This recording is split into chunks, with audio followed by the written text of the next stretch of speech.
자, 오늘은 이제 그 동학 농민운동에 대해서 공부를 하도록 하겠습니다. 우선 지난 시간에 여러분들이 그 갑오개혁을 우리가 봤었는데 75쪽하고 여러분들 교재 76쪽 읽기 자료가 나와 있죠. 읽기 자료. 그래서 거기 75쪽 보면은 갑오을미개혁의 자율성과 타율성 기억나세요? 우리의 갑오개혁은 한편으로 우리의 갑신정변 또 그 이전에 이미 실학 때부터 주장해왔던 그런 개혁의 요구들 그리고 갑신정변, 동학농민운동 이런 개혁의 요구가 갑오개혁에 반영된 또 교정청의 그 설치로 우리 스스로 하려고 했던 개혁이 반영된 그런 자율적인 면이 있다. 그러나 또 한편 뭐라고 그랬죠? 일본 놈들의 강압에 의해서 일제가 조선에 대한 침략을 용이하게 하기 위해서 이렇게 타율적으로 우리의 개혁을 강압한 그런 측면이 있다라고 말씀드렸습니다. 기억나시죠? 그런 내용이 이제 그 일본 외무대신 무네미츠 이름도 아주 지랄 같군요. 이놈의 글 이렇게 쭉 나와 있는데 여러분들이 한번 읽어보면 훨씬 더 그런 내용들을 쉽게 짐작할 수 있을 겁니다. 그리고 그 밑에 읽기자로 보면은 또 을미개혁과 단발령, 그 단발령에 관한 에피소드들이 굉장히 많다고 그랬어요. 76쪽 보시면은 구체적으로 나와 있습니다. 친일 대신들의 종용으로 어쩔 수 없이 단발을 하게 된 고종임금이 1895년 11월 15일 날 백성들에게 상투를 자르라는 단발 조책을 내렸다. 그러나 유생들뿐만 아니라 백성들도 단발령에 반대하여 많은 사회적 무리를 빚었는데 학부 대신 이도제라는 사람은 단발령에 반대하여 벼슬을 버리고 낙향했습니다. 머리 안 깎을래 하면서 말이야 벼슬을 버리고 내려갔단 말이에요. 유리무 지도자 최익현은 내 머리카락을 자를지언정 내 목은 자를지언정 머리카락은 자를 수 없다. 이렇게 강하게 단발령에 저항하는 그런 모습을 보였습니다. 또 경상도 안동에서 아들이 상투를 자르게 되자 그 아버지가 자결했다고 그래요. 알겠어요? 이렇게 단발령은 거센 반발을 사게 됐다. 맨 밑에 보세요. 한편 단발령이 실시되면서 사진관들이 때 아닌 호황을 빚었다. 조상으로부터 물려받은 신체를 훼손당하기 전에 온전한 모습을 사진으로나마 보존하겠다는 사람들이 사진관으로 몰려들었다. 그 당시도 이제 우리 사진이 들어왔죠. 우리나라 사람 사진을 찍기 시작했죠. 그래서 자기의 상투 튼 마지막 모습을 이렇게 담으려고 사진관이 문전성시를 이뤘다. 이런 내용들이 있으니까 사료를 선생님이 왜 강조하냐면은 사료 자체가 하나의 보기로 나올 수 있습니다. 알겠어요? 그래서 을미사변이랄지 을미개혁이랄지 또는 단발령이랄지 이런 얘기들을 하지 않고 구체적으로 이런 단어들을 표현하지 않고 사료만 보여주고 이런 일이 일어났을 당시의 상황으로 타당한 것은 이렇게 물을 수가 있단 말이에요. 그러면 이거 머리 자르라는 거 보니까 단발령이 있었던 때구나 을미개혁 때구나 여러분들이 이렇게 시대를 판별하거나 또는 사건의 개요를 이런 에피소드라든지 사료를 통해서 여러분들이 파악할 수 있도록 읽기 자료를 꼭 보셔야 합니다. 알겠죠? 우리가 이제 단위 사건을 공부할 때마다 그 맨 뒤에 이렇게 읽기 자료들, 사료들을 이렇게 배치를 해놨어요. 그래서 여러분들이 사료를 함께 보면은 공부하는데 훨씬 더 도움이 되고 역사의 내용을 보다도 풍부하게 해주는 그런 장점이 있으니까 사료를 무시하지 마시고 꼭 보십시오. 저는 이제 내용을 전달해 주느라고 좀 바빠가지고 때로는 사료를 뛰어넘어서 이렇게 할 수도 있는데 여러분들이 다시 한번 꼼꼼히 챙겨보시고 머릿속에 정리된 내용을 사료로 다시 더 풍성하게 하는 그런 작업을 반복해 주시기 바랍니다. 알겠죠? 자, 그러면 이제 오늘은 동학 농민운동 들어가겠습니다. 선생님이 이제 그 역사학자가 아닙니다. 역사학자는 역사를 천착하고 역사 자체만을 연구하지만 선생님은 역사를 연구하는 것이 아니라 역사를 가르치는 이미 연구된 그 결과를 학생들한테 가르침으로써 역사 인식을 바르게 갖도록 하고 또는 역사 시험을 잘 보게 하고 이런 역할을 하는 사람이지 역사가는 아니거든요. 그럼에도 불구하고 이제 역사를 오래 가르치다 보니까 그런 그 입장을 갖게 됩니다. 왜냐하면은 동일한 사건들을 여러 번 반복해서 하다 보면 독서 100편 의자현 그래요. 책을 100번 읽다 보면 그 안에 내포된 뜻을 자연히 깨우친다 이런 뜻이 있는데 이런 말이 있는데 그것처럼 역사를 말이야 아마 마일리지로 말하면 제가 아마 수업을 제일 많이 했지 않았나라는 생각이 듭니다. 대한민국에 알겠어요? 한 달에 한 번씩 역사를 막 끝내는 그런 수업을 10년, 20년 이렇게 해왔으니까 어마어마하게 우리 역사를 통째로 통역사를 여러 차례 봤다고 볼 수도 있죠. 그러다 보니까 이제 역사에 대해서 어떤 생각을 갖게 됐냐면 최근 100년 또는 그 150년 이 사이에 가장 중요한 가장 역사적으로 의미 있는 사건이 뭐였냐면은 제가 볼 때는 3.1운동이었어요. 또 하나는 바로 동학농민운동입니다. 그죠? 우리가 이제 그 철학에서도 오리엔탈리즘 이 그 동양의 사상과 서양의 사상 우리가 이제 문명의 충돌 헌팅턴 같은 경우 그렇게 얘기했잖아요. 이렇게 동서양이 서로 충돌하는 그런 일들이 빚어졌는데 근대화가 뒤늦게 우리 동양에서 추진되면서 서양 제국주의가 쳐들어와가지고 우리가 제국주의 본질을 얘기했었습니다. 이미 제국주의란 뭐라고 그랬죠? 자본주의하고 또 뭐예요? 침략적 자본주의하고 또 민족주의가 아주 나쁜 국수주의적 민족주의라고 그랬죠. 이런 것들이 제국주의라는 이름으로 동양에 쳐들어옵니다. 거기에 기독교 사상과 함께 제국주의와 함께 자본주의와 함께 이렇게 서양의 것들이 물밀듯이 우리 동양으로 쳐들어왔을 때 우리 동양도 이제 거기에 대해서 거세게 저항하죠. 특히 거센 저항을 했던 나라가 바로 중국과 우리나라입니다. 일본 놈들은 저항하다 말고 받아들였어요. 그래서 동아시아 가운데서는 유일하게 근대화에 성공한 일본이 됐고 그 당시에 격렬하게 이 서양의 침략해오는 쓰나미처럼 몰려오는 서양의 문명에 대해서 저항했던 나라가 바로 중국과 우리나라인데 중국도 이제 우리 동학농민운동처럼 태평전국운동 그죠?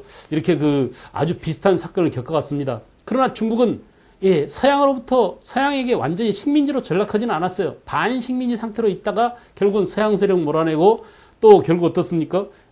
자본주의와 사회주의 이 충돌에서 결국은 사회주의가 이겼죠. 그리고 이제 사회주의에서 점차 지금 중국은 자본주의로 전환해가는 그런 과정에 놓여 있습니다. 그래서 이 중국이 세계 제2의 강대국으로 좀 떠오르고 있는 그런 찰나 있잖아요. 그러나 전 세계사적 입장으로 봤을 때 또 이렇게 지금까지 흘러온 역사 100여 년 과정을 보면은 우리 한반도야말로 가장 세계사의 모순과 충돌과 갈등이 첨예하게 이루어진 것입니다. 그러니까 중국이 겪어보지 못한 일본은 동학농민운동처럼 말이야 전 민중들이 농민들이 하층민들이 저항해서 지배층을 상대로 또는 외세를 상대로 싸워본 경험이 없어요.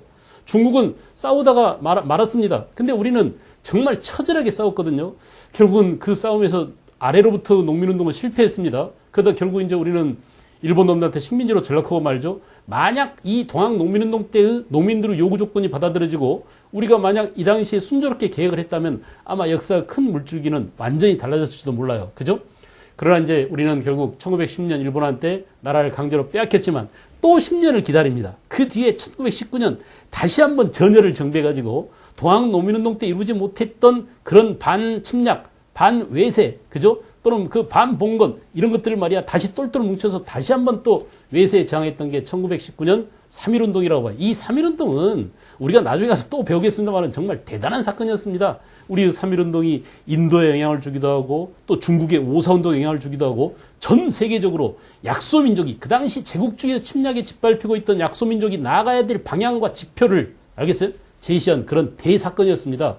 그래서 이제 우리는 지나간 100여 년 이 역사를 되돌이켜 보건대 가장 의미 있고 중요한 우리 한국의 역사를 결정짓는 중요한 사건이 바로 동학농민운동과 또 하나는 3.1운동이다. 이렇게 볼 수 있어요. 아시겠죠? 동학농민운동은 하나의 단일한 사건입니다. 우리가 지난번에 갑오개혁을 봤지만 갑오개혁과 함께 1894년부터 1895년까지 이 이태 동안에 동학농민운동, 갑오개혁, 청일전쟁 아주 굵직굵직한 사건들이 동시다발적으로 전개됐는데 그 중심에 동학농민운동이 있었다라는 점 아시겠어요? 갑오개혁은 이미 따로 떼어서 정리했으니까 우리는 단일한 하나의 팩트, 단일한 하나의 사건으로서의 동학농민운동을 지금부터 여러분과 함께 같이 공부하도록 하겠습니다.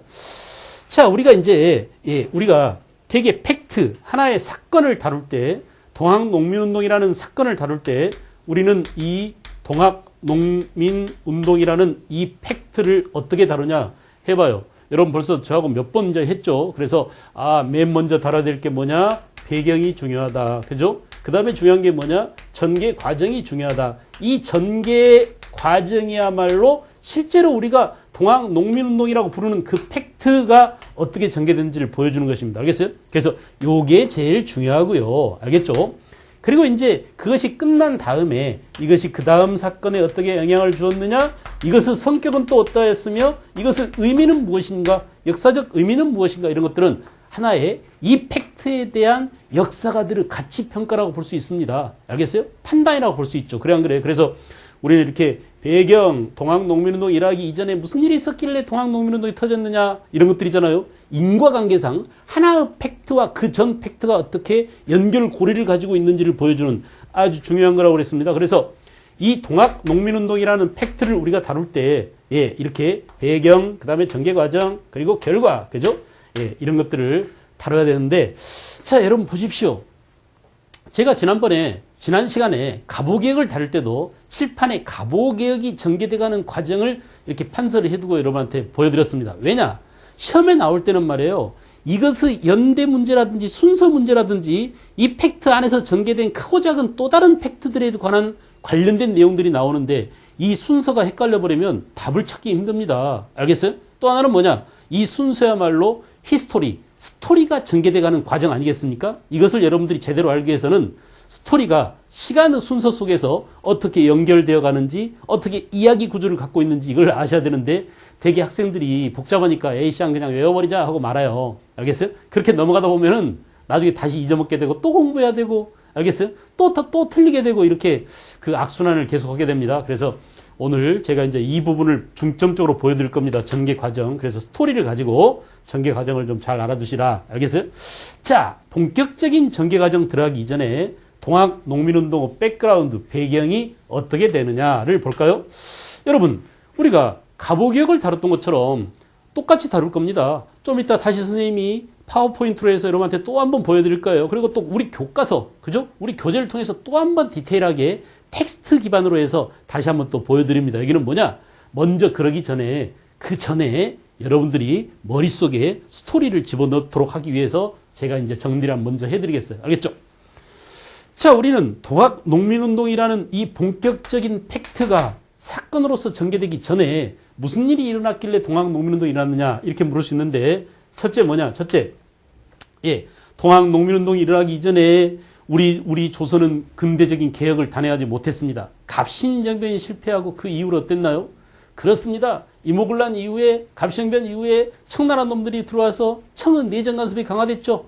청은 내정 간섭과 함께 민씨정부는 친청 사대주의로 기울고 이러면서 어때요? 농민들을 마구 수탈했습니다. 또 하나 기억하실 것 여러분, 갑신정변 이후에 정세를 말할 때, 갑신정변 이후에 정세를 말할 때 이모군란 갑신정변으로 청에게 주도권을 뺏겨버린 일본은, 야, 조선에 대해서는 이제 우리가 정치적으로 군사적으로 청한테 그 헤게모니를 뺏겼으니 우리 일본으로서는 뭐밖에 없다? 경제밖에 없다. 돈이나 벌자 쌍 하면서 일본 놈들은 어떻게 했어요?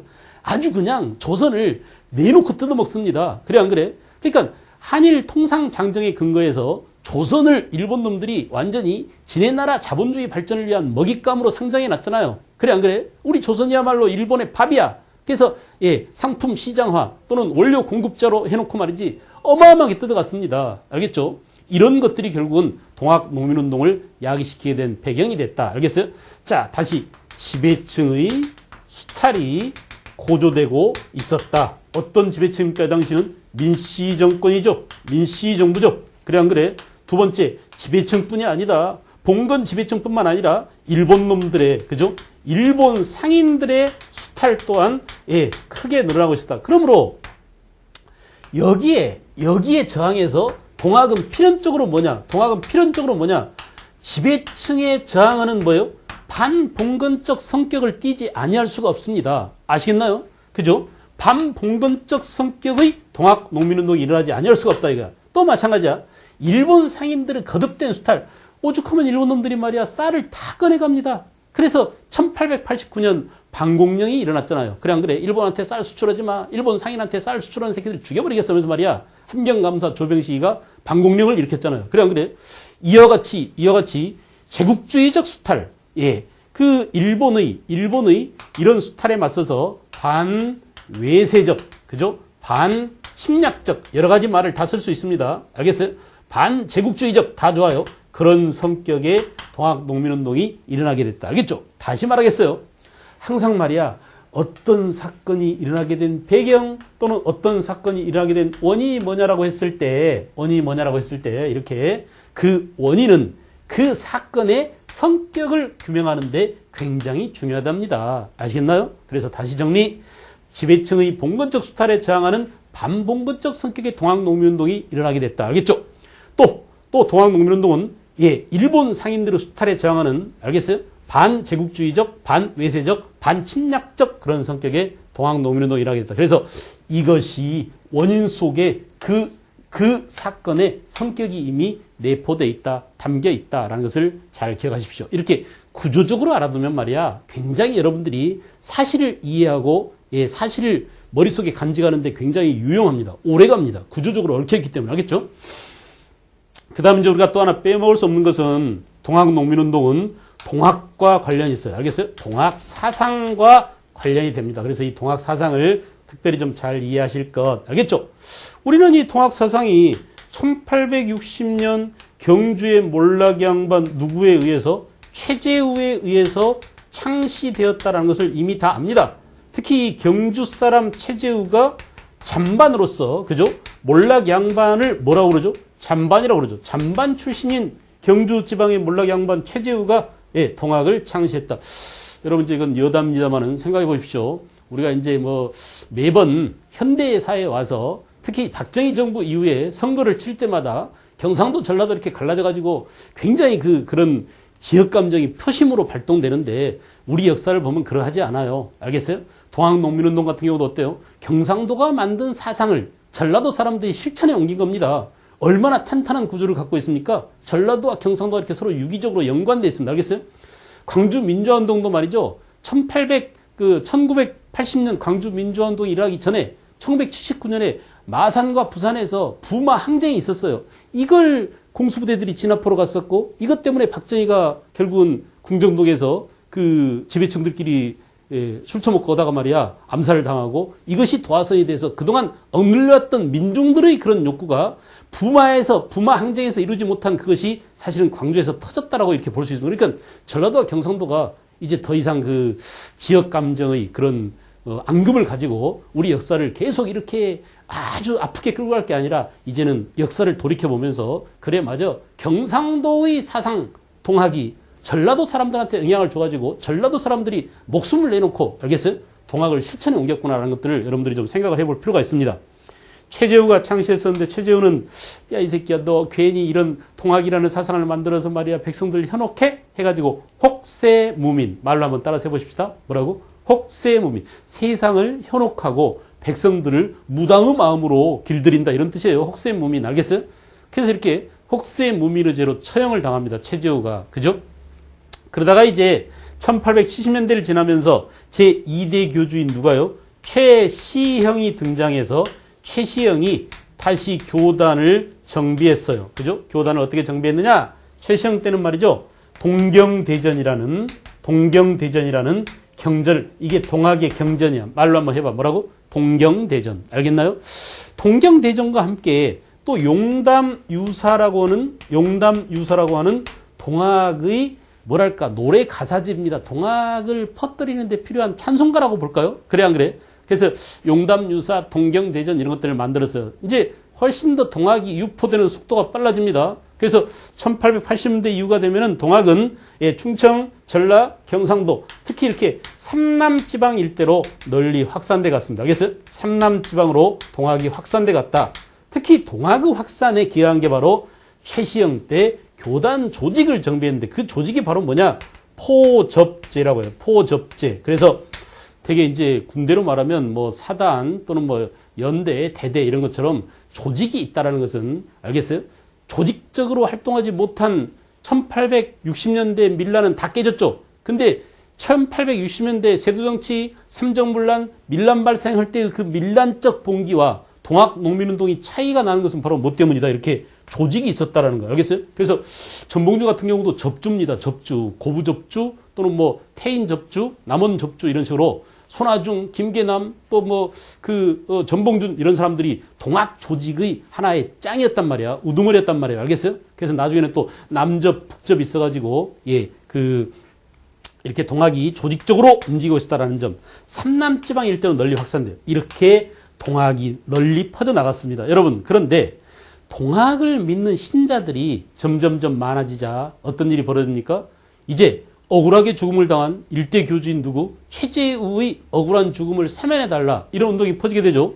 그래서 이것을 뭐라고 하냐면 우리의 억울한 교조 죽음을 원망스러운 죽음을 억울함을 펼쳐달라. 이걸 신원 그럽니다. 알겠어요? 교조 신원 운동이 전개. 그래서 이 교조 신원 운동은 전라북도 전주 옆에 조그만 역이 하나 있는데 이게 삼례역이야. 이 삼례에서 1차 집회가 1892년에 열렸어요. 그래서 삼례 집회로부터 시작해서 그 다음 이제 서울에서 본격적으로 서울에서 광화문 앞에서 동학 교도들이 모여가지고 저희 억울한 교조의 죽음을 풀어주세요. 원통함을 풀어주세요. 이렇게 복합상소라고 합니다. 대궐 앞에 엎드려서 여러 사람들이 엎드려서 우리의 주장을 들어주세요. 이렇게 하는 게 바로 상소 올리는 것이 바로 복합상소라고 그러죠. 그래서 서울 광화문 앞에서 복합상소를 올렸고요. 그 다음에 이제 1893년에 1893년 음이 있습니다. 여기까지는 뭐냐? 여기까지는 이제 그 종교적인 성격의 그런 운동이라고 볼 수 있습니다. 그러니까 동학이 창시된 이후로 동학은 서학에 대한 대항적인 그런 그 종교라고 볼 수 있죠. 우리가 이제 동양 음양 오행 사상에 의하면 서가 음이고 동이 그 양입니다. 그래서 양이 음을 제압한다. 그러니까 서양 세력을 제압하기 위한 서학에 저항하기 위한 동학을 창시한 것이죠. 그래서 사람이 곧 하늘이야를 내세우면서 인내천 사상을 기반으로 했지만은 이렇게 또 한편으로 보면 천주교 교리 가운데 일부 그죠? 모든 사람은 전부 다 평등하다 이런 것들을 도입했어요. 그래서 어쨌든 종교적으로 억울한 교조의 억울함을 풀어달라 이런 운동이었는데 1893년 충청도 보은에서 보은 집회가 열렸는데 이 보은 집회 때부터 종교적 성격의 동학 운동이 알겠어요? 동학 사상의 그 교조 신원 운동이 보은 집회 때부터 정치적 성격으로 전환됩니다. 국면이. 그래서 왜 이때부터 정치적 성격으로 바뀌었다고 하느냐? 이때 나온 구호들이 동학 농민군들의 구호들이 뭐냐면 제폭구민, 폭력적인 정부를 타도하자 이거예요. 제폭구민. 그래서 어떻게 하자고? 백성들을 구하자 이겁니다. 알겠어요? 폭력적인 그 정부를 타도하고 백성을 구하자. 제폭구민이죠. 또 하나는 뭐냐? 척외양창의. 외놈과 양놈들을 배척하고 몰아내고 의를 널리 구가하자. 이렇게 정치적 성격의 구호들이 나왔어요. 왜냐하면은 보은에 모였는데 말이죠. 동학 교도들이 삼남지방 일대에 흩어져서 몰래 그 숨어서 믿고 있던 그 동학 사상을 믿고 있던 사람들이 보은에 모여보니까 무려 5만 명이 모였습니다. 지금도 보은 인구가 5만 명이 아마 안 될 거예요. 근데 그 당시에 충청북도 보은에 5만 명의 동학 교도들이 까마귀띠처럼 모였으니 이제 뭘 본 거야? 군중심리가 생긴 거죠. 야, 우리도 쪽수가 정말 많네. 이 정도라면 말이야. 우리 발언을 한번 내놓고 해보자. 이렇게 해서 이제 폭력적인 정부를 타도하고 백성을 구제하자. 뭐라고? 제폭구민. 알겠죠? 척외양창의. 외놈과 양놈을 몰아내고 의를 널리 세우자. 이런 주장을 하게 되었다. 알겠어요? 이렇게 다시 정리합니다. 본격적으로 동학농민운동이 일어나기 이전에 벌써 이렇게 지배층의 수탈에 저항하는 그런 기운이 고조되고 있었다. 또 일본 상인의 수탈에 저항하는 반외세 반침략적 성격의 농민들의 그런 운동이 고조되고 있었다. 이것이 동학과 결합돼서 이렇게 이제 기름을 부은 셈이죠. 이래서 동학농민운동이 본격적으로 전개되더라. 아시겠어요? 백그라운드를 봤습니다. 팩트, 동학농민운동이라는 팩트를 이제 들어가도록 합니다. 그 이전에 이런 것들이 동학농민운동을 일으키는 계기가 됐다. 알겠어요? 배경, 계기, 원인 전부 다 비슷한 표현이라는 것을 꼭 잊지 마십시오. 그럼 이제 본격적으로 동학농민운동 전개 과정을 봅시다. 자, 우리가 동학농민운동에서 여기 이 동학이라는 이 사상적인 것들을 빼려는 그런 시도가 있습니다. 야, 동학이 종교적인 차원이 아니고 순수한 농민운동이라고 보자. 농민전쟁이라고 보자. 그래서 이제 요즘은 동학농민운동을 또 갑오농민전쟁 이렇게 부르는 경향도 있는데 어쨌든 아직까지는 대세가 동학농민운동 이렇게 부르는 경향이 있습니다. 하나의 어떤 팩트의 이름은 그 운동이나 그 팩트의 성격을 규정하죠. 그래 안 그래? 그래서 우리가 동학농민운동이라고 불러요. 자, 먼저 고부에서 처음에는 옛날 세도정치 결과에 일어났던 밀란적 차원을 넘어가지 못합니다. 알겠어요? 세도정치 결과 삼정이 문란해지고 삼정 문란 결과 일어난 밀란이 어땠나요? 결국은 지배층의 탐악에 저항했던 밀란이 단발적인 사건으로 끝나버리고 말죠. 그래 안 그래? 그래서 백성들이 말이야 탄관을 그런 수탈에 저항해서 일어났다고 하더라도 광군이 온다네 그러면 다 오합지졸들이라 조직이었기 때문에 뿔뿔이 흩어져 버리고 말았는데 알겠어요? 초창기에 이 동학농민운동에 시동을 걸었다고는 고부밀란도 처음에는 옛날 1860년대에 그런 밀란과 다름 아니었다. 알았어요? 처음에는 이제 뿔뿔이 흩어졌습니다. 당시 여기 이제 우리가 고부밀란의 도화선이 된 게 바로 누굽니까? 고부군수 누구야? 조병갑의 탐하게 한거였다. 이 사람 이름을 좀 기억하십시오. 역사를 구성하는 것은 인간, 시간, 공간이라고 그랬으니 알겠나요? 고부는 지금의 전라북도 정읍이고요. 정읍시입니다. 정읍시 고부면이죠. 알겠죠? 지금은 정읍시예요. 고부에서 고부밀란이라는데 그 당시 고부밀란의 도화선이 된 것은 그 고부군수 조병갑 때문이다. 이 조병갑이 그냥 탕간원이 가운데 아주 악질 탕간원이었어요. 맨날 돈 많이 뜯어가고요. 어머니 회갑인가 이때 한다고 또 돈 또 뜯어가고, 거기 이제 보가 있었지 않습니까? 보, 저수지. 이 저수지에서 그 농민들이 저수지 물을 잘 쓰고 있는데 또 새로운 저수지를 만들어가지고 거기서 저수지를 물을 써라. 물 쓰는 새끼들은 나한테 세금 더 내라. 물세 내라. 이런 식으로 말이야. 아주 억울하게 악질적으로 뜯어갔습니다. 그래서 어떻게 했어요?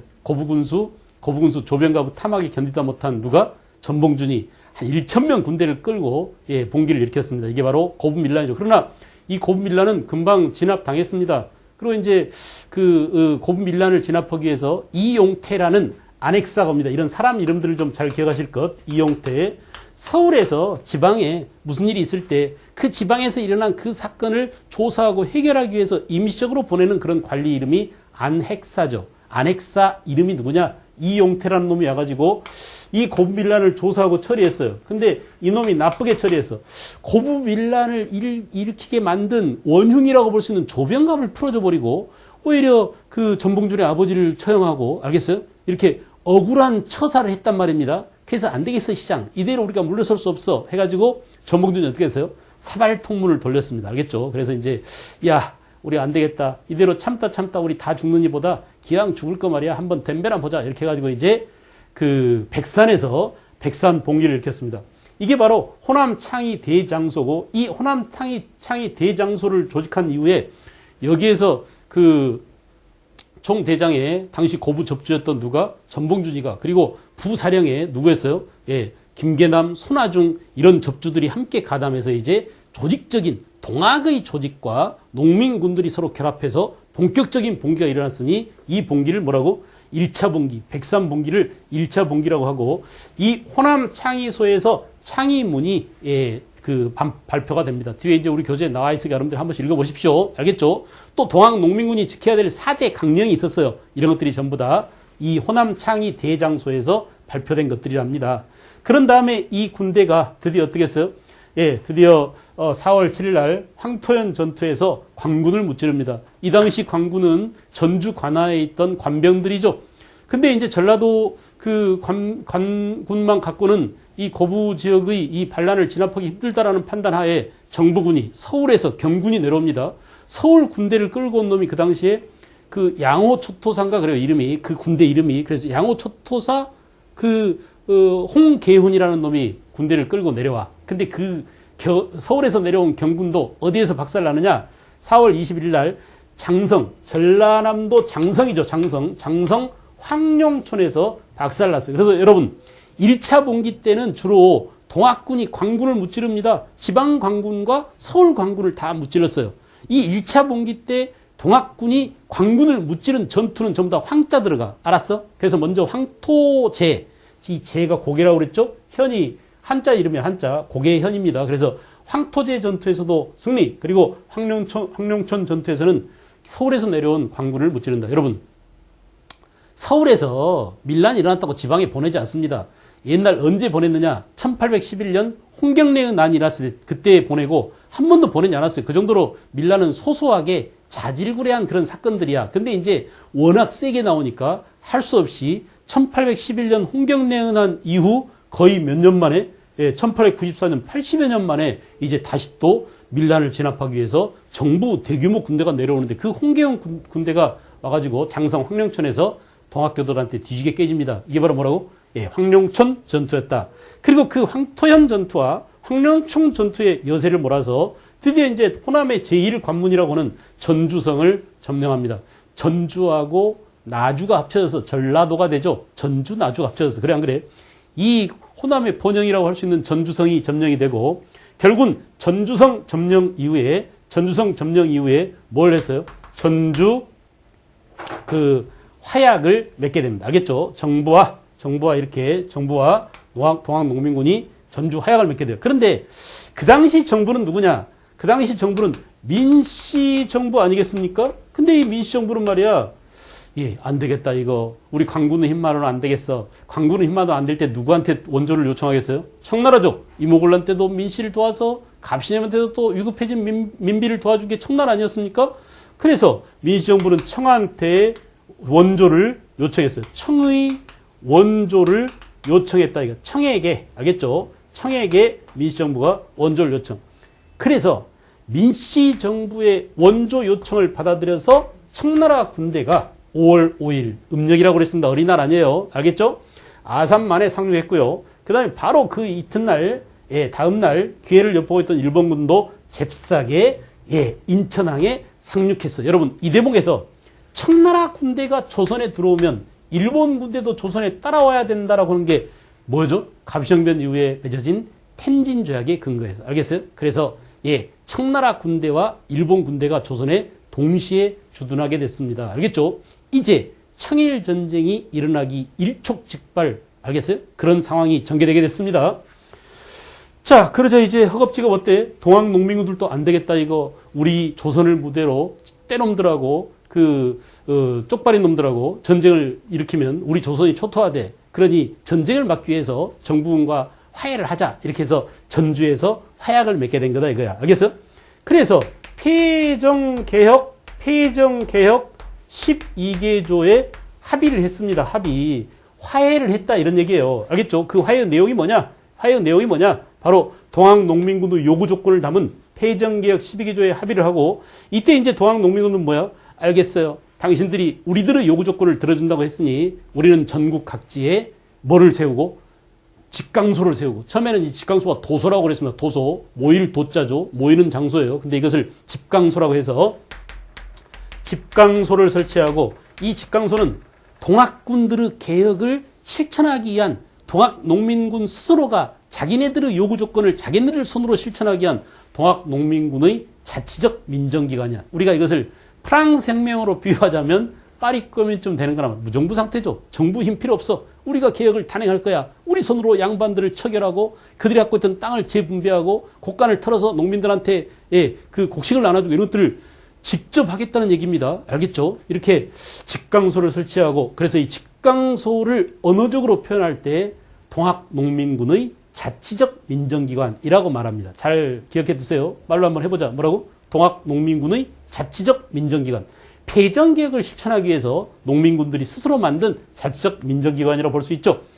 자, 정부로서도 마찬가지입니다. 정부도 알겠어. 이제 농민들의 요구 조건을 우리 정부도 받아들이기 위해서 우리 스스로가 개혁을 하기 위한 개혁기관을 만들자라고 해서 당시 민비정부가 만든 게 바로 교정청이야. 우리 갑오개혁 때 했지 않습니까? 일본이 갑오개혁을 요구하기 전에 벌써 우리 스스로가 농민군의 이런 요구 조건을 반영하기 위한 교정청을 설치하고 자주적인 개혁을 단행하고 있었다라고 했었죠. 그런데 여러분 어때요? 일본군이 6월 21일 날 경복궁을 난입해서 어떻게 됐습니까? 민비를 내쫓고 흥선대원군을 앞세우고 이때 뭘 만들었죠? 궁국기무처를 세우고 그죠? 궁국기무처를 세우고 급진적인 개혁을 단행했습니다.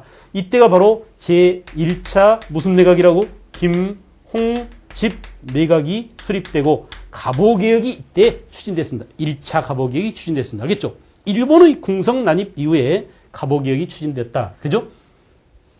자, 여러분 상황을 보세요. 그러므로 1차 분기는 뭐냐? 1차 분기는 주로 지배층의 탐악과 알겠어요? 그 지배층 봉건 세력에 저항하기 위한 반봉건적인 그런 성격의 봉기였다라고 보여집니다. 그래 안 그래? 1차 봉기는 이렇게 반봉건적 성격이 강했다면 2차 봉기는 뭐냐? 2차 봉기는 일본 놈들이 궁성을 침입하고 일본 놈들이 우리의 내정에 간섭하면서 배나라 감나라 하기 시작하자 안 되겠다. 조선이 일본 놈들의 무대가 되고 청일전쟁으로 쑥대밭이 되겠구나. 이제 우리는 떼놈과 일본 놈들을 이 땅에서 몰아내지 않으면 안 돼. 라고 다시 개혁을 추진하기 위해서 흩어져 있던 동학농민군들을 다시 소집해서 제2차 봉기가 일어납니다. 알겠어요? 그래서 이때 1894년 8월 25일인가 먼저 그 당시에 누구예요? 김계남이 7만 군대를 먼저 모았어요. 근데 이제 이때 전봉준이는 아니야, 우리가 괜히 군대를 동원하면 지금 추진하는 개혁이나 정부와 약속이 깨져버려서 안 돼. 라고 전봉준은 2차 봉기를 안 하려고 만류를 했대요. 그러다가 드디어 이제 9월 달에 들어서 9월 5일인가 결심을 했더니 안 되겠어. 상황 돌아가는 거 보니까 일본 놈들이 지금, 우리 조선을 먹으려고 그래. 이대로 놔뒀다가는 안 돼. 이 일본 놈들을 몰아내야 돼. 라고 이렇게 반외세적 성격의, 그죠? 반외세적 성격의 제2차 봉기를 결심한 게 9월 5일쯤 돼요. 알겠어요? 반외세적 그런 성격의 봉기가 다시 일어나게 됐다. 2차 봉기죠. 이제 9월달쯤 되면 말이죠. 여름 한철 농사철이 지나갑니다. 9월쯤 웬만한 추수는 다 해놓고 이제 다시 농민들을 조직적으로 동원해서 본격적인 저항을 할 수 있는 그런 시기적 조건이 된 거야. 그래서 다시 2차 봉기를 서두르게 되고, 자, 1차 봉기 때하고는 다르게 2차 봉기 때는 남접의 접주 전봉준과 북접의 접주 손병희가 만났어요. 그래서 이렇게 남북접이 서로 집결해서, 알겠죠? 남북접이 서로 집결해서 손병희가 아니라 최시영이죠. 최시영. 그래서 남접과 북접이 서로 합세해서 결국은 논산에서 집결을 했습니다. 그러나 이때 이제 여기에 대항했던 관군만이 아니라 사실은 뭐야? 이미 청일전쟁에서 승기를 잡은 일본군이죠. 일본 놈들이 합세해가지고 이제 그 전투를 치릅니다. 이러다 보니까 결국 어때요? 우금치 전투에서 이때 동학군이 대패를 했어요. 알겠어요? 동학이 크게 패배를 하게 됐다. 알겠죠? 약 1만 명이 공주 우금곡의 전투에서 1만 명이 일본군하고 관군하고 그 연합부대하고 싸웠는데 살아남은 자가 한 500명 정도밖에 안 됐다니까. 10,000명 가운데 500명이니까 거의 전멸하다시피 한 거나 마찬가지죠. 그래 안 그래? 이렇게 해서 이제 결국은 동학농민군은 실패로 결국은 끝납니다. 그러다가 결국 어때요? 전봉주는 그 당시에 그 밀고자 때문에 12월 2일 날 체포되고, 그 전날 체포됐던 김계남 또 손아중 이런 사람들과 함께 결국은 처형되고 말죠. 그래 안 그래? 그래서 결국 우리의 동학농민운동은 실패로 끝나고 말았다. 알겠나요? 이렇게 동학운동의 배경과 동학농민운동 전개 과정을 딱 봤는데, 다시 한번 강조합니다. 문제가 어렵게 나오면 이것 하나하나의 순서라든지 이 디테일한 내용들, 그리고 전투 장면, 황룡촌 전투, 또 황토현 전투, 백산봉기, 알겠죠? 이런 또 사람들 이름들, 우금치 전투 이런 것들이 나올 수 있으니까 이것을 꼼꼼히 봐주시는 게 굉장히 중요합니다. 알겠죠? 결과, 성격, 의미 이런 것들은 선생님과 함께 이제 또 우리 자료를 보면서, 화면을 보면서 여러분과 함께 또 정리를 하도록 하겠습니다. 자, 동학농민운동 배경 나왔죠? 농민층의 동요가 있었다. 그렇습니다. 지배층의 수탈, 민시정권의 부정부패 때문에 근대화의 비용 지출이 너무나 많이 들었는데, 근대화한답시고 말이죠. 전부 다 농민한테 세금 다 뜯어갑니다. 알겠어요? 그래서 결국은 농민들한테 삼정문란이 가중되고 있었다. 그것뿐이냐, 일본 놈들의 경제적 침투로 인해서 조선에서 돈이나 벌자, 이모군란 갑시정된 이후에 조선에서 영향력을 상실한 일본이, 정치적 군사적 영향력을 상실한 일본이 경제적으로 이득을 취하기 위해서 혈안이 됩니다. 그래서 만만한 게 농민이라고 농민들로부터 원료, 쌀, 콩, 쇠가죽 이런 것들을 마구 강탈해 가서 급기야 1889년 방공령이 내려지게 됐다라고 말씀드렸죠. 이렇게 지배층의 수탈 때문에 일어나고 일본의 경제적 침탈 때문에 일어났다 이거야. 알겠어요? 이와 같은 것들이 바로 뭐냐? 동학농민운동의 배경이자 원인이자 또는 뭐라고? 계기라고 볼 수 있다. 알겠나요? 그래서 이것은 바로 뭘 의미한다? 이것은 동학농민운동의 성격을 규정한다. 하나는 뭐라고? 반봉건적 성격과 또 하나는 뭐? 반외세적 성격이 원인 속에 담겨 있다라는 점을 여러분들이 함께 알아두시기 바랍니다. 알겠어요? 자, 그 다음에 농촌경제 파탄 지경에 이르렀죠? 농민의 정치 사회 의식이 많이 성장했죠? 그렇습니다. 반일 감정의 고조로 농민 봉기가 많이 빈발했습니다. 60년대, 70년대, 80년대 계속 농민 봉기가 일어납니다만은 농민 봉기가 거의 전국적으로 일어났다시피 했죠? 자, 그 다음에 이제 동학의 성장, 아까 다 본 내용이에요. 동학의 성장 어땠느냐? 동학의 교세가 확대됐습니다. 최재우가 창시한 다음에 경상도 지방을 중심으로 창시했지만은 혹세 무민의제로 처형을 당하고요. 그죠? 자, 그래서 동학은 점차 삼남지방 일대로 퍼져나가더라. 점차 동학을 믿는 사람들이 많아지자 1차 교조신혼운동 전라북도 삼내예요. 그죠? 2차의 교조신혼운동이 서울 광화문 한양에서, 그죠? 이걸 뭐라고? 복합상소 이렇게 얘기했어요. 그 다음 이제 3차 집회가 제3차 교조신혼운동이 충청북도 보은에서, 속리산 보은이죠? 그래 안 그래? 법주사 있는데 여기서 일어나가지고 이때부터, 이 집회 때부터 종교적 성격의 교조신혼운동이 정치 사회운동으로 정치적 성격을 띠게 되더라라는 점을 함께 기억하시기 바랍니다. 지리적인 위치도 잘 기억해 주십시오. 그 다음에 이제 그 동학의 교리는 뭐냐? 인내천 사상, 인간 존중 사상이자 이 평등 사상 같은 경우는 천주교 교리 일부를 따온 것이다 라고 했어요. 특히 후천 개벽, 새로운 세상의 도래를 예언하는, 알겠죠? 이런 사회개혁 사상을 내포하고 있었다라고 했습니다. 그러면 동학 농민운동이 전개되기 이전에 그 배경 가운데 교조 신원운동을 볼까요? 억울하게 죽은 교조 체제의 명예를 회복하라. 또 포교의 자유, 정부 탄압을 중지하라. 다 쉬운 겁니다. 먼저 삼례 집회가 있었고 그 다음에 서울 복합상소가 93년이죠. 예, 복합상소가 있었고 이때는 뭐냐? 주로 종교적인 성격이었는데 그 다음에 이제 보훈 집회 때부터 농민 중심의 정치적 성격의 운동으로 탐관오리를 숙청하라, 서양과 일본 세력을 축출하자. 이건 뭐라고요? 폭력적인 정권들, 그죠? 폭력적인 정부나 탐관오리를 제거하고 제폭이야. 그래서 백성을 구제하자 뭐예요? 구민입니다. 제폭 구민. 또 뭐라고? 서양 양놈들이나 외놈들을 축출하자 그랬어요. 이걸 뭐라고요? 척, 외, 양이죠. 외놈과 양놈들을 몰아내고 창의, 의를 널리 구가하자. 이런 정치적인 슬로건이 이때 나오게 되었다. 오케이. 좋습니다.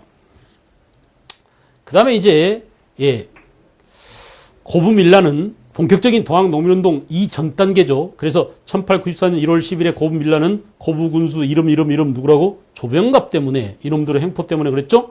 고부 관할을 먼저 습격했고요. 안핵사 사람 이름 누굽니까?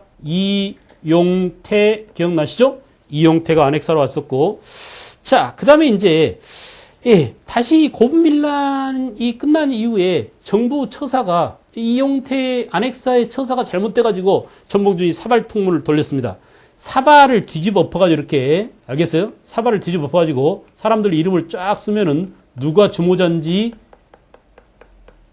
알 수가 없죠. 참 지혜로운 민족이야. 그냥 그래. 만약에 자, 요번에 뭐 봉기를 이렇게 했다 해도 1번부터 이렇게 쭉 써봐. 그러면, 아, 요 새끼가 주모자구나. 금방 알 수 있잖아. 근데 이렇게 동그랗게 해놓으면 누가 주모자인지 몰라요. 알겠어요? 그래서 이렇게 사발통문은 봉기를 주도한 사람들의 주모자가 누군지를 밝히지 않도록 하기 위해서 했는데 어차피 근데 다 죽습니다. 알겠어요? 사발통문.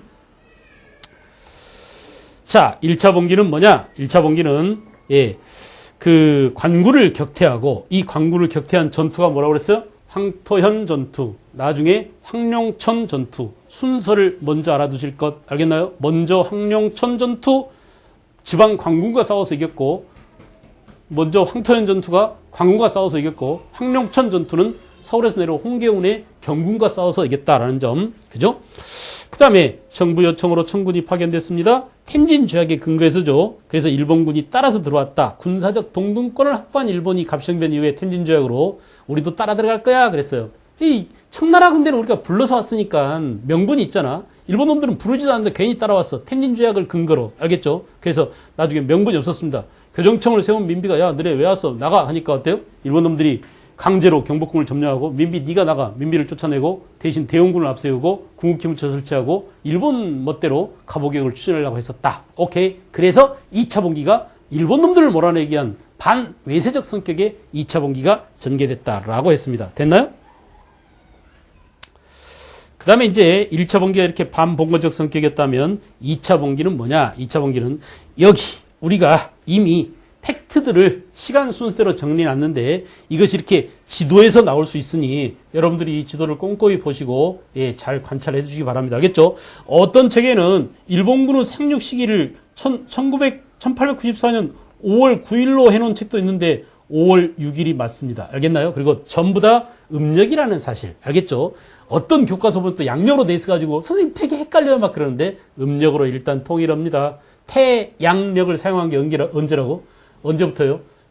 을미개혁. 1895년 을미개혁 때부터 태양력을 시행했으니 그 이전에는 전부 다 음력으로 보는 게 맞다. 오케이? 그 다음에 직강소가 폐정개혁안을 실천에 옮기기 위한, 그죠? 그래서 이 직강소는 여러분 다시 한번 강조합니다. 직강소를 뭐라고? 자치적 민정기관이다. 누가 만든 동학농민군이 스스로 폐정개혁을 실천에 옮기기 위한 자치적 민정기관이다. 라고 했어요. 자, 불량한 지주와 부호를 처벌하고 신분질서를 해체하고 치안을 유지하고, 그죠? 일본군이 철수 요구를 거절하고 드디어 청일전쟁을 도발합니다. 그래서 이제 우리는 어쩔 수 없이 제 2차 봉기를 일으키지 아니할 수가 없었다라는 얘기입니다. 그죠? 자, 일본이 궁극기물 설치하고 갑오개혁에 돌입하고 내정개혁을 단행하고, 알겠어요? 그러자 일본을 몰아내기 위한 재봉기가 2차 봉기다. 반외세적 성격이다. 지금 4차례 말씀드렸습니다. 그 다음에 남북적 연합부대가 논산에 모였고요. 그죠? 우금치 전투에서 그러나 패배했어요. 전봉준 등 지도자가 손아준, 김계남, 전봉준 이 동학의 삼걸들이 결국은 체포당하고 사형에 처해짐으로써 우리 동학농민운동은 속절없이 실패로 끝나고 말았다. 오케이. 그래서 2차 봉기는 반외세적 성격의 운동이었다라는 점을 꼭 기억하시기 바랍니다. 됐나요? 자, 여러분 볼까요? 그래서 이렇게 고분밀란 큰 순서 1차 봉기 이전에 고분밀란이 먼저 있었습니다. 그리고 직강소에서 개혁을 하던 시기, 그죠? 그리고 2차 봉기, 알겠어요? 그래서 고분밀란기를 동학농민운동 제1기라고 보고 제1차 봉기가 동학농민운동만 놓고 보면 2기라고 그러고 직강소에서 폐정개혁을 실천하는 시기를 3기라고 부르기도 하고 그 다음에 2차 봉기를 제4기라고 해요. 이렇게 동학농민운동의 전개 과정에 따라서 동학농민운동 1기, 동학농민운동 2기, 동학농민운동 3기, 동학농민운동 4기 이렇게 구분하기도 한답니다. 오케이? 네. 자, 전봉준이 이제 잡혀서 체포당해가지고 끌려가는 그런 모습이겠죠. 이 전봉준 사진인데요. 이 전봉준의 눈빛이 아주 형형하게 사라졌습니다. 여러분들 교과서에 실려 있는 게 많은데 이렇게 강렬한 눈빛을 보기 힘들어요. 이런 눈빛을 나중에 그 볼리비아의 체게바라에서 봤습니다. 수많은 사람들이 좋아하죠. 그 체게바라의 베레모 쓰고 있는 그 모습을. 알겠어요? 그런 것처럼 우리 전봉준도 말이죠. 형형한 세상을 바꿔보겠다. 이 가난하고 궁핍에 떨고 있는 또 외세 침탈 속에 빠져있는 우리 민중들을 구제하겠다. 이런 의지가 살아서 불타는 전봉준의 눈빛을 우리는 볼 수가 있습니다. 자, 여러분 이제 그 중에 우리가 사료로서 가장 시험에 잘 나오고 중요한 것은 동학 농민군들의 개혁 요구를 담은 폐정, 나쁜 정치를 개혁하자라는 안 12개조죠. 잠깐, 갑신정변 때는 뭐가 있었죠? 갑신정변 때는 신정치강령 14개조가 있었고요. 그죠? 동학농민운동 때는 폐정개혁 12개조가 있었다. 자, 첫째, 동학도와 정부와 원한을 싣고 서정에 협력한다. 그렇습니다. 동학과 정부가 서로 사이좋게 지내자라고 했어요. 이 전주성을 점령한 이후에 전주성을 점령한 이후에 전봉준하고 지금으로 말하면 도지사죠. 전주관찰사 누굽니까? 김학진인가? 이학진인가? 이름이 잘 생각이 안 나네. 그 김학진일 거야 아마. 김학진하고 만났어요. 만나가지고 이제 단판을 지었습니다. 그래서 이렇게 서로 서정에 협력하자 이런 주장이 나왔고요. 탐관오리는 그 죄상을 조사하여 엄벌에 처한다. 탐관오리가 나쁜 놈이죠. 봉건 지배 세력에 대한 반봉건적 성격이 강하다고 그랬습니다. 횡포한 부호를 엄징하자 불량한 유림과 양반의 무리를 징벌하라. 여러분 잘 봐봐. 그런데 주의할 것은 무조건 부자를 다 죽이자가 아니야. 나쁜 부자입니다. 횡포한 부자. 무조건 양반과 유림을 다 나쁘게 보는 게 아니에요. 그중에 나쁜 불량한 양반 무리들을 징벌한다라고 했어요. 여러분 이거는 뭐냐? 이 세 가지 조항 2번, 3번, 4번 조항은 전부 다 뭐야? 반봉건적. 알겠죠? 봉건 지배층에 저항하고 있다라는 것입니다.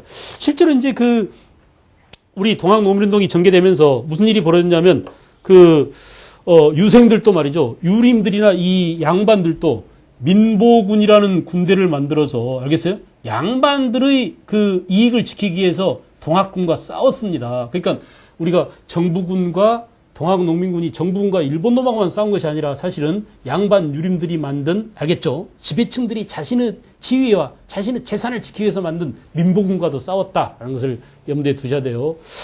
자, 그 다음에 이제 5, 6, 7, 8, 2, 5, 6, 7, 9, 이 4개의 조항은 신문제 철폐와 관련된 거. 읽어보면 다 알 수 있는 거야. 노인문서를 소각하자, 실정천연에 대한 차별을 개선하자, 백정들이 쓰고 있는 평량갓을 패랭이갓이라고 있죠. 머리에 이렇게 붙이고 다니는 것처럼. 그 다음에 젊어서 과부가 된 여성의 개가를 허용한다. 이미 갑오개혁, 우리가 이제 지난 시간에 갑오개혁 때 개가를 허용한다고 했는데 이렇게 동학농민운동 때 이미 여성의 개가를 허용해주자. 이런 주장이 나왔습니다. 이게 이제 전부 다 어때요?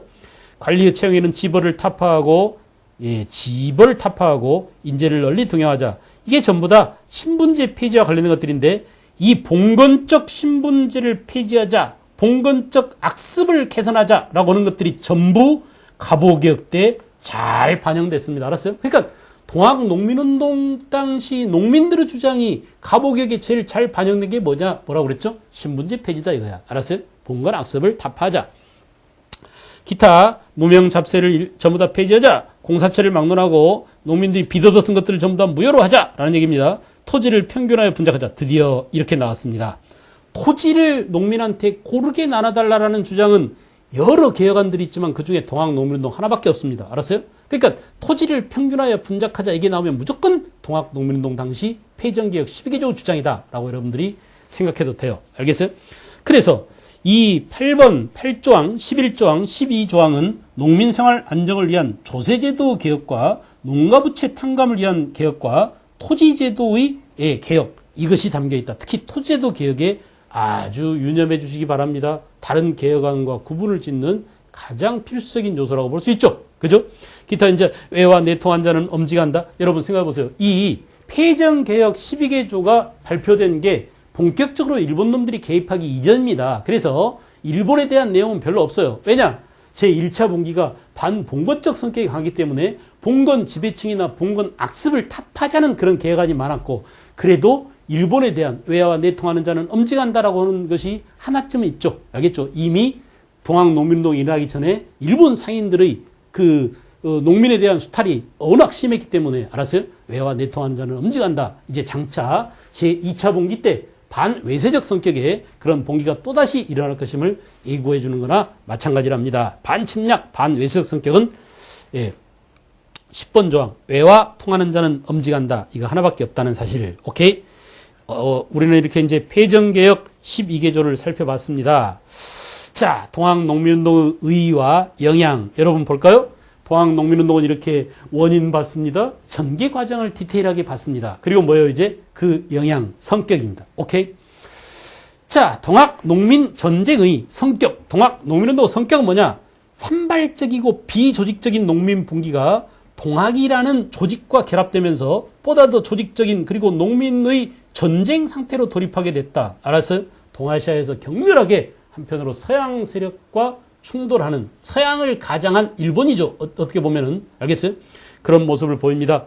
농민 전쟁의 의의 볼까요? 한편으로 뭐라고? 반봉건적인 성격의 운동이자 반침략, 반외세, 반제국주의적 운동이다. 아까 말씀드렸죠? 그죠? 이렇게 동학은 한편으로 뭐라고? 반봉건적 성격, 반외세적 성격. 왜? 동학농민운동이 일어나게 된 원인을 보면 그 동학농민운동의 성격이 자동적으로 드러나게 된다. 아시겠죠?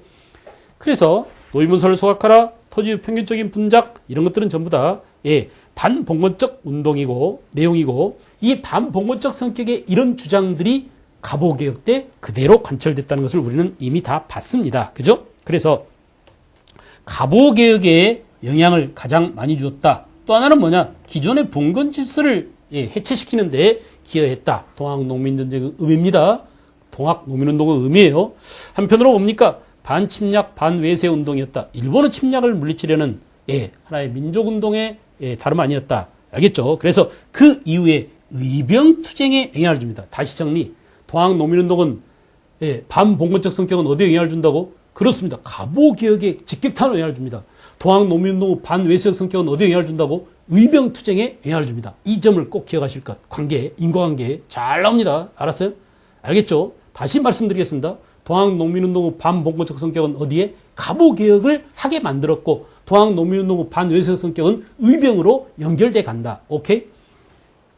그 다음에 영향이 나왔죠. 청일전쟁이 일어나게 되고 그죠? 동학농민운동 때문에 청일전쟁이 일어나게 되고 동아시아 정세가 급변하게 됩니다. 일본이 이제 드디어 역사의 동아시아에서 강자로 부상하는 그런 모습을 보여주게 되죠. 청나라 놈들은 조선에서 쫓겨갑니다. 청나라가 점점 꼬그라져가는, 알겠어요? 아시아의 잠자는 사자였던 청나라가 1842년 아편전쟁으로 영국한테 깨지더니 드디어 일본한테 또 깨지는 모습을 또 보였어요. 알겠죠? 그래서 조선에서 종주국의 지위를 상실하고 청나라가 물러납니다. 농민운동 한계 볼까요? 동학농민운동은 농민들이 조직적으로 동학이라는 사상과 결합해서 일어났지만 어때요? 근대국가 건설을 위한 구체적 대안이 없었어요. 너네들 나빠. 기존 질서를 무너뜨려야 되라고 했는데 야, 무너진 그 땅 위에 뭘 지을 거야? 라고 하는 근대 국민국가라든지 또는 민주주의라든지, 알겠어요? 입헌 군주제라든지 새로운 그 집을 지을 그런 대안이 설계도가 없는 상태에서 그냥 밀어붙였다라는 점. 한계. 오케이. 어떤 언어적 표현으로 나오더라도 내용을 알고 있으면 아, 그 내용이 그 내용이라고 이렇게 여러분들이 답을 찾을 수 있을 겁니다. 조선왕조 자체를 또 부정하지는 못했죠. 농민층 이외에 보다 넓은 지지 기반을 확보하지 못했다. 그래요. 우리 국민이라는 게 농민만 있는 게 아니잖아요. 양반도 있고 유생들도 있고 상인들도 있고 이렇게 다양한 계층이 있는데 동학교도이면서 농민들인 그들과 유리돼 있었다. 서로 격리돼 있었다. 모든 사람들이 함께 알겠어요. 올 투게더 해가지고 일으키지 못하고 농민 동학 농민군이 일으켰지만 깨지고 말았다라는 한계에 봉착했다라는 점. 됐나요? 이렇게 해서 이제 동학 농민운동은 이런 그 큰 흐름을 갖고 있습니다. 농민 봉기가 밀란적으로 산발적으로 일어났던 농민 봉기가 조직적 농민 전쟁으로 가더니 이것이 깨진 이후에 그 잔여 세력이 의병에 가담합니다. 알겠어요? 활빈당 또는 영학당이라는 잔당들이 무장 결사 단체로서 항전을 했었고 나중에 이제 또 뭡니까? 의병 투쟁에 직접적으로 구국 민족 운동으로서 알겠어요? 영향을 주게 됐다라는 점. 됐죠? 여기까지 하고 이제 다음 시간에 오늘 하지 못한 나머지 그 교재를 통해서 한번 또 복습 겸 살펴보고 그 다음 진도로 나가겠습니다. 수고했습니다.